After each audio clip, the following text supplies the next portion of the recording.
วัน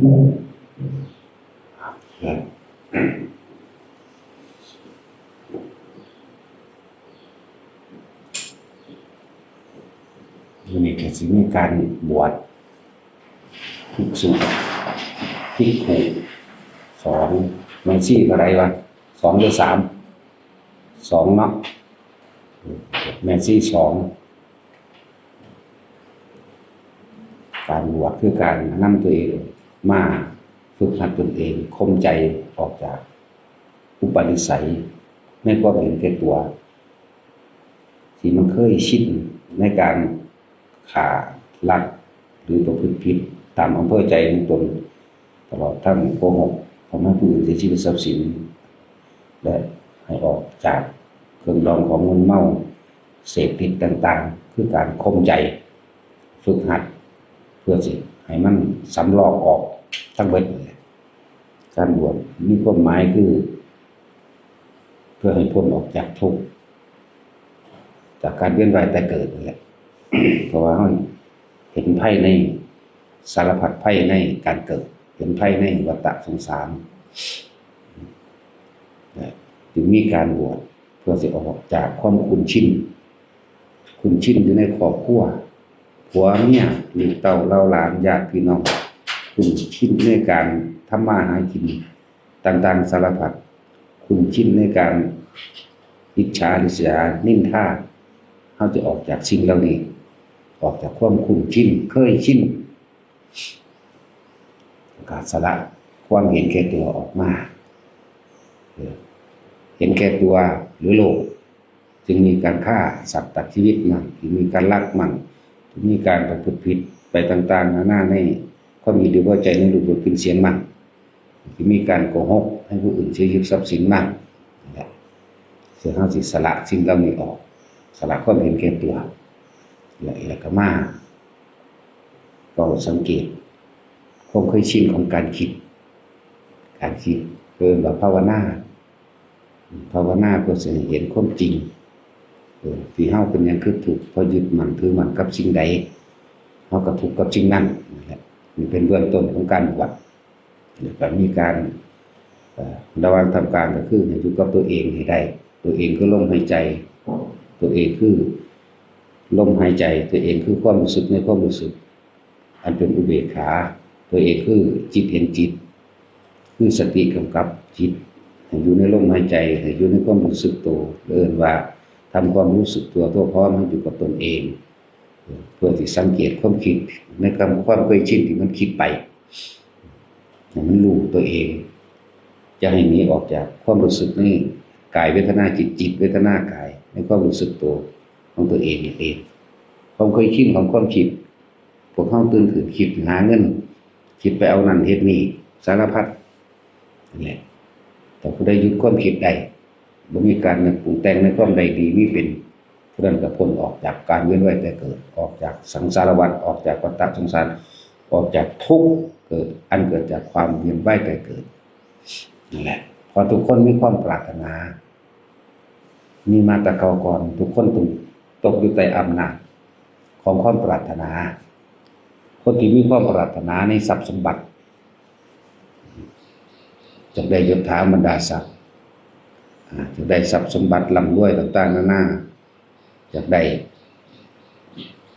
ตามที่ตัวเองพอใจอยากชนะอยากเป็นผู้มีอิทธิพลอยากทุกอย่างก็คือร่วมว่าให้ตัวเองเป็นใหญ่นั่นแหละร่วมแล้วตัวเองเป็นใหญ่คนที่ตกอยู่ใต้อำนาจของความร่ำรวยตกอยู่ใต้อำนาจของความยศถาบรรดาศักดิ์อยู่ในความเป็นผู้มีอำนาจคุมผู้อื่นได้คนพวกนี้ก็เลยเวียนว่ายตายเกิดอยู่กับความปรารถนาและสิตกอยู่ใต้อำนาจและอิทธิพลของหมู่เทพเทวดาอินทร์พรหมและพระเจ้าทั้งหลายที่เข้าใจว่าทำตามความเชื่อที่ตัวเองมีความเข้าใจว่าจะจริงจึงมีการทำบาปทำกรรมมากมายต่างๆนานาสารพัดเหมือนลัทธิต่างๆที่มีความเชื่อว่าพระเจ้าจักดลบันดาลจึงมีการกระทำตามความเชื่อที่นี่ทำสืบต่อกันมาหรือสอนต่อกันมา ให้ปล้นให้กี้ให้ฆ่ามันตามคำพระเจ้าสั่งมันหรือทำการบูชายัญโดยแกะโดยแพะโดยหมูโดยไก่โดยเป็ดตลอดทั้งสัตว์ต่างๆที่นำเข้ามาในกองการบูชายัญเพื่อจะให้พระเจ้าพระอินทร์พระพรหมสิ่งศักดิ์สิทธิ์เห็นใจนี่แหละจึงเป็นบาปเป็นกรรมที่มันติดอยู่ในการกระทำของเราเองเพื่อให้เขาเห็นใจถ้าเขาเห็นใจแล้วเขาจึงจะดลบันดาลความมั่งมีสีสุขทรัพย์สมบัติต่างๆนานาให้เฮ็ดให้ฝนตกถูกต้องตามฤดูกาลบ้างเฮ็ดให้หาเงินได้คล่องมั่งเฮ็ดให้สอบได้ตามที่ตัวเองปรารถนามั่งเฮ็ดให้ได้เหมือนในการลงสมัครสสอันนั้นอันนี้แล้วแต่จะมีการบวงสรวงหรือบูชายัญต่างๆโดยการทำพิธีถวายของสวดมนต์ต่างๆขอร้องเพื่อเขาเห็นใจเพื่อให้สิ่งศักดิ์สิทธิ์ดลบันดาลเพื่อให้พระเจ้าดลบันดาลเพื่อให้สิ่งที่ตัวเองเข้าใจว่าดลบันดาลจึงมีการทำบาปทำกรรมมากมายมหาศาลต้องเข้าคิดเบิ่งดีๆเด้อมันบ่แม่นเรื่องเล่นๆไปที่เขาเฮ็ดเขาทำตามคำสั่งพระเจ้าเขาทำตามพระพรหมเขาทำตามสิ่งศักดิ์สิทธิ์ที่เขาเข้าใจว่าถ้าทำตามสิ่งนั้นแล้วเนี่ยจะได้ตามที่ตัวเองปรารถนานั่นแหละจึงตกอยู่ใต้อำนาจและอิทธิพลต่างๆในความอยากได้ของตัวเองปรารถนาตัวเองนั่นแหละเข้าใจว่าสิ่งเหล่านั้นจะโดนบันดาลได้นั่นแหละความเหินห่างความจริงความเหินห่างธรรมะความบ่สังสมบุญใสไปในทางพุทธะคือผู้รู้ตื่นเบิกบานพุทธะแล้วก็ธรรมะตามความเป็นจริงเพราะเขาบ่เข้าใจพุทธธรรมที่พระศาสดาเป็นผู้รู้ผู้ตื่นผู้เบิกบานผู้เห็นจริงก่อนทุกคนทั้งเบิดเขาบ่ได้สนใจตัวนี้เพราะอีหยังคือบ่ได้สนใจตัวนี้เพราะความปรารถนาเพราะตัณหาเพราะอุปทานที่เขายึดมั่นถือมั่นเอาไว้ว่าถ้ากระทำสิ่งนี้แล้วจึงจะได้สิ่งนี้ตามที่พระเจ้าสั่งหรือตามที่สั่งสอนกันมานั่นเองที่จริงพระเจ้าบ่สั่งอีหยังบ่สั่งบ่มีแต่ความเชื่อแล้วก็เป็นที่มาของการทำมาหากินหรือบุคคลผู้นั้นยกอ้างเอาเทวานิยมยกอ้างเอาพระเจ้ายกอ้างเอาพระพรหมยกอ้างเอาสิ่งศักดิ์สิทธิ์ต่างๆมาเป็นเครื่องมือสร้างอิทธิพลให้ตัวเองหรือเครื่องมือสร้างความสุขให้กับตัวเองสร้างความสมหวังลาภยศสรรเสริญและเงินทองให้กับตัวเองสิ่งทั้งหลายเหล่านั้นเลยถูกแอบอ้างมาเป็นเครื่องมือหากินเครื่องมือสร้างอิทธิพลเครื่องมือต่างๆที่เฮ็ดให้ตัวเองสุขสบายนะทุกคนยังตกอยู่ใต้อำนาจและอิทธิพลแห่งความเชื่อทั้งหลายเหล่านั้นเขาบ่ฮู้เลยว่าพระเจ้าอยู่ไสเป็นจังไดความจริงมันก็ดีบ่มีผู้ใดรู้ที่มาของพระเจ้าแล้วถ้าพระเจ้าแล้วก็เขาก็บ่ศึกษาตามความเป็นจริงเพราะความเชื่อกดทับเพราะความเชื่อกดดันหรือคนรุ่นก่อนๆที่เชื่อมาแล้วบังคับบ่ให้พิสูจน์พระเจ้าบ่ให้พิสูจน์ความจริงต่างๆบ่ให้พูดถึงบ่ให้พูดถึงบ่ให้หยังละพิสูจน์นั่นแหละจังหวะเลยถูกสิ่งเหล่านั้นกดทับมีอิทธิพลกับจิตใจเจ้าของเองจึงไม่เป็นอิสระ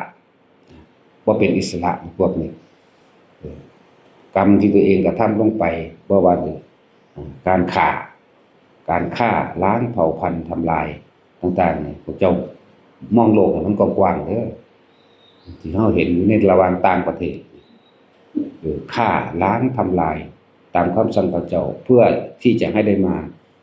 ซึ่งสิ่งที่ตัวเองปรารถนาอย่างสั้นแล้วในประเทศเฮาพอได้รู้ได้เห็นแน่นี่คือการบวงสรวงบูชาพญานาคการบวงสรวงงูพรหมมีการถวายมีไก่ต้มหมูต้มหัวหมูหยังสารพัดตลอดทั้งผลหมากรากไม้จุดธูปจุดเทียนแต่การละเล่นและแสดงหัวโขนนี่หยังต่างๆสารพัดเพื่อสิให้พวก พระเจ้าพระพรหมเพื่อสิให้พวกพญานาคเพื่อสิให้สิ่งศักดิ์สิทธิ์ดลบันดาลในตัวเองพวกทั้งหลายเหล่านี้ยังห่างไกลจากคำว่าอิสระห่างไกลมากๆห่างไกลจนมองบ่เห็นทางแห่งความแสงสว่างอีหยังเลยล่ะในการที่ทำตัวเองพ้นออกจากการเวียนว่ายตายเกิดพ้นออกจากทุกข์พวกทั้งหลายเหล่านี้ที่พวกเฮาเห็นในบ้านในเมืองเฮาพอได้ฮู้อยู่มีการร้องรำละเล่นดนตรีอย่างต่างๆมีการบวงสรวงบูชายัญต่างๆหรือการขางัวขาควายก็มีขาหมูหรือหมูดำหมูแดงไก่ดำสารพัดแต่สิสรรหามาเฮ็ดและถวายหัวหมูของต่างๆหนึ่งไก่เต็มเรียงรายล้วนแล้วแต่การที่จะเอาชีวิตผู้อื่นไปบูชายัญเพื่อที่ให้ตัวเองพบความสุขสมปรารถนาไม่มีเป็นไปบ่ได้เขาบ่รู้คนจริงตัวนี้หรอกเฮาอย่าขาดออกจากเทวนิยมเฮาเลิกขาดออกจากพระเจ้าเฮาเลิกขาดออกจากสิ่งศักดิ์สิทธิ์บ่ได้และถ้าเฮาเลิกขาดออกบ่มีความเชื่อว่าสิ่งทั้งหลายเหล่านั้นจะดลบันดาลมาได้นั่นแหละหนทางแห่งความเป็นอิสระสิเกิดขึ้นกับเฮาเองถ้าเฮาเลิกขาดอย่าขาดหมดความเชื่อหมดความเคารพนับถือหมดการบวงสรวงบูชาเทพเจ้าอินทร์พรหมและพระเจ้าต่างๆสารพัดเฮาสิเริ่มเป็นอิสระแล้วเฮาสิเมื่อเฮารู้ความเป็นจริงว่าทุกสิ่งทุกอย่างได้มาเพราะการกระทำของเราเองเป็นอิสระทันทีเลยจากสิ่งศักดิ์สิทธิ์ทั้งหลายเหล่านั้นทั้งหลายเหล่านั้นมันบ่ได้ศักดิ์สิทธิ์มันบ่ได้สามารถสร้างความจริงให้เฮาได้สร้างความสำเร็จให้เฮาได้ศักดิ์สิทธิ์มันแปลว่าสำเร็จแต่คนแปลบ่ถูกซื่อเอิ้นว่าพระเจ้านั่นศักดิ์สิทธิ์พระพุทธเจ้าก็บ่แม่นสิ่งศักดิ์สิทธิ์บ่แม่นสิ่งที่ดลบันดาลความสำเร็จให้เฮาได้เพิ่นสร้างบารมีของเพิ่นเองเพิ่นเป็นผู้สำเร็จโดยตัวพระองค์เองคนก็เลยเอิ้นว่า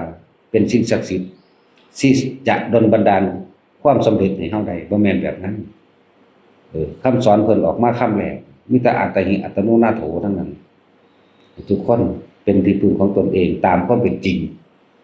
พึ่งตนเองตามความเป็นจริงบ่แม่นพึ่งตามความเชื่อตามจริงนั่นแหละสิ่งที่พระองค์ตรัสรู้คือปฏิจจสมุปบาทเหตุและปัจจัยทั้งหลายที่สัตว์เวียนว่ายตายเกิดเพราะความไม่รู้สัตว์ทั้งหลายเนี่ยจึงคิดไปต่างๆนานาสารพัดเพื่อให้ได้มาซึ่งความสุขแห่งตนนี่เพราะความบ่รู้นี่เองถ้ามันรู้แจ้งแล้วถ้าเฮาดำเนินตามสิ่งที่พระองค์สอนพวกเฮาครับพ้นออกจากทุกข์โดยตัวเฮาเองเพิ่นก็บ่ได้ดึงพวกเฮาเพิ่นเพียงแต่บอกทางพวกเฮาแล้วก็ให้พวกเฮาเดินทางเองกระทั่งเอาเองจึงสามารถเข้าสู่ความเป็นอิสระจากสิ่งทั้งปวงได้ทั้งว่าพวกทุกคนพิจารณาประสบการณ์จริงในชีวิตจริงของเจ้าของมาเรื่อยๆเด้อตั้งแต่เฮาทำบุญทำทานเข้าใจแต่ว่าทำบุญทำทานแต่ว่าบ่เป็นบุญทานสิ่งใดก็ช่างนี่ใส่ซอง100นึง20 บาทหรืออีหยังก็แล้วแต่ใส่บาทหรือแค่ว่าไปไหว้พระต่างๆเนี่ยมีแต่ขอกับขอมีแต่แลกกับแลกให้พิจารณาตามความจริงในชีวิตจริงของเจ้าของมีแต่ขอนั่นขอนี่เอานั่นเอานี่เป็นนั่นเป็นนี่ขออายุยืนขอบ่ป่วยบ่แก่บ่เจ็บบ่ตายขอถูกหวยรวยเบอร์ขอถูกลอตเตอรี่ขอร่ำรวยขอให้ลูกเต้าหลานสอบได้เป็นเจ้าเป็นนายเป็นผู้เป็นนั่นเป็นนี่สารพัดขอทรัพย์สมบัติมากมายขอสวรรค์ขอยังไปทั่วที่ทั่วแดนหมดแล้วมันได้มาจากอันหรือยังนี่แหละเอาเข้ามาน้อมใส่กับชีวิตจริงของเจ้าของเองถ้ามันได้มาจริงๆมันบ่มีหม้องกองไว้ในโลกนี้บ่อาจสามารถที่สิกองสิ่งที่พวกเฮาปรารถนาสิ่งที่พวกเฮาขอไว้ได้เลยบ่มีหม้องกองเพราะคนผู้เดียวนี่ก็เต็มโลกแล้วแล้วอีกคนเท่าใด 7,000 8,000 ล้านคนจักสิไปกองไว้หม้องใดนี่คือความบ่จริงมันบ่มีมันบ่ได้มันบ่เป็นและทั้งว่าทุกคนถอนความเห็นตรงนี้ออกทุกสิ่งทุกอย่างได้มาโดยการกระทำของเฮาเองเฮาเห็นหน้าเฮาก็ได้เขาของเฮาเองเฮาปลูกผักเฮาก็ได้ผักของเฮาเองบ่ได้เกี่ยวกับพระเจ้าพระอินทร์พระพรหมบ่ได้เกี่ยวกับเทวานิยมและพญานาคพญานาคพญาครุฑตลอดทั้งเต่าหอยปูปลาต่างๆที่นำเข้ามาเคารพนับถือไว้ป้องกันให้ตัวเองบ่บาดเจ็บให้ตัวเองบ่ป่วยบ่ไข้ บางคนเห็นบ่กับแก่ก็เอามาถือจีเกียมก็เอามาถือนกกาสาลิกาก็เอามาถือนกเหยี่ยวก็เอามาถือเสือก็เอามาถืองูก็เอามาถือคือหน้านกกับคุดนั่นแหละจากว่าล่ะจีเกียม2 หาง 3 หางกับเพื่อให้คนนิยมสารพัดนั่นนั่นแหละคิดเบิ่งดีๆสิ่งทั้งหลายแล้วนั้นพวกเฮาตกอยู่ใต้อำนาจพวกเฮาเป็นทาสกับสิ่งเหล่านี้มากผู้อยู่เบื้องหลังทาสคือความอยากของเฮาเองเข้าใจบ่สิ่งทั้งหลายเหล่านั้นได้มีอิทธิพลกับพวกเฮาเลยหนีบ่พ้นความทุกข์เพราะหวังเพื่อให้สิ่งศักดิ์สิทธิ์พระอินทร์พระพรหมและพระเจ้าดลบันดาลนั่นนี่ถ้าพระเจ้ามันดลบันดาลได้จริงโลกนี้บ่มีคนทุกข์มีแต่คนรวยเสมอกันบ่มีคนป่วยพร้อมแล้วก็บ่มีคนตายบ่มีอุบัติเหตุอันตรายบ่มีน้ำท่วมบ่มีฟ้าผ่าบ่มีไฟไหม้บ่มีใดๆทั้งสิ้นเรียบร้อยเป็นสุขเบิดถ้ามันดลบันดาลได้แต่นี่มันดลบันดาลบ่ได้เพราะทุกคนก็ทำพิธีถวายของขอร้องอ้อนวอนบวงสรวงทุกอย่างที่ทำมาแล้วแต่ว่าโลกนี้เป็นโดยธรรมชาติตามกิเลสตามตัณหาตามอุปทานความโลภของคนแล้วไผก็บ่อยากให้มีสงครามคือบ่ให้พระเจ้าดลบันดาลบ่ให้มีมันคือมีเพราะว่ามันมีน้ำใจคนนั่นแหละความโลภของคนพาเป็นนั่นแหละไผก็บ่อยากให้น้ำท่วมแต่มันคือท่วมก็คือขอร้องเทวดาอินทร์พรหมอยู่จะท่วมพายุฟ้าจะผ่าแผ่นดินจะถล่มจะเป็นโรคภัยไข้เจ็บเด้อจะอดอยากแห้งแล้งเด้อจะพิการเด้อแต่ก็พิการเพราะทุกอย่างเป็นไปตามการกระทำของตนเขาบ่เข้าถึงความจริงตรงนี้เลยพากันเวียนว่ายแต่เกิดเพราะตัณหาของตนเองแล้วก็บ่เข้าถึงความจริงหลายๆอย่างเพราะบ่ศึกษาบ่รู้จักทุกข์บ่รู้จักเหตุแห่งทุกข์บ่รู้จักทุกข์ที่ดับไปบ่รู้จักหนทางแห่งการดับทุกข์อันเกิดจากเป็นบ้านไร่แต่เกิดของเจ้าของเองทุกข์อันเกิดจากตัณหาและอุปาทานนั่นเองแหละมีศาสนาเดียวที่สอนให้ทุกคนเมื่อมีการเกิดก็ต้องมีการบ่เกิดคือพุทธศาสนาเท่านั้นเอาล่ะขอ